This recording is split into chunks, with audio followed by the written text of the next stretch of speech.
Задача број 2 од тестот број 10. Од втор тематски тест по математика за 8 оделение.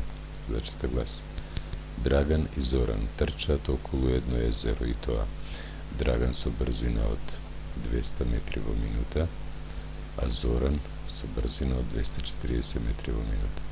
Зоран го обиколува езерото побрзо од Драган за 4 минути.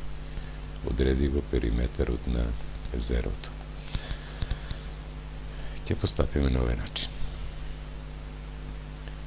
Должината на патеката што ја трчат е еднаква, или периметарот, како што го нарекли во оваа задача.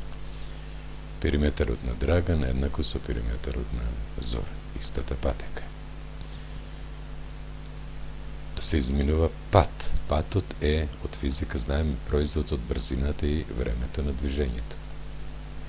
На Драган брзината му е 200 метри во минута, нека трчал хикс време, минути. Брзината на Зоран е 240.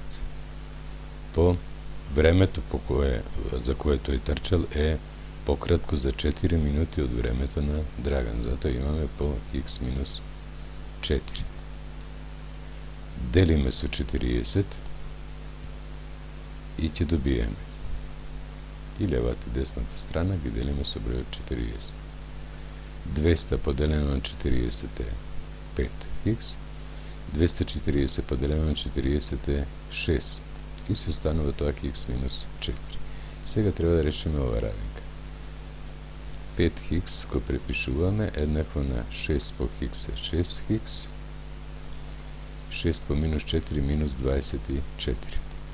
Непознатите ќе ги однесам десно, 6х си е десно, остана со истиот знак, 5х од лево, тука доби знак минус 5х. Еднакво на минус 24, однесен од левата страна е 24. Сведувам, 6х минус 5х е хикс, значи хикс е 24. Што беше ова хикс, што добивме да е 24? Тоа е времето за кое Драган ја поминува патеката. А патеката или периметарот на езерото ќе ни биде сега 200 по 24. Или, ако сакаме со помош на Зоран да пресметаме, ќе биде 240 по 24 минус 4 по 20. Сосема исто решение и мора да добиеме, така и ја поставивме задачата. Патеката ќе биде долга 200 по 24, тоа е 4800 метри. Одговорот ви го бара да го изразите во метри. Одговор, периметарот на езерото е 4800 метри. Колку носи ова задача? 11 поени. Благодарам на вниманието.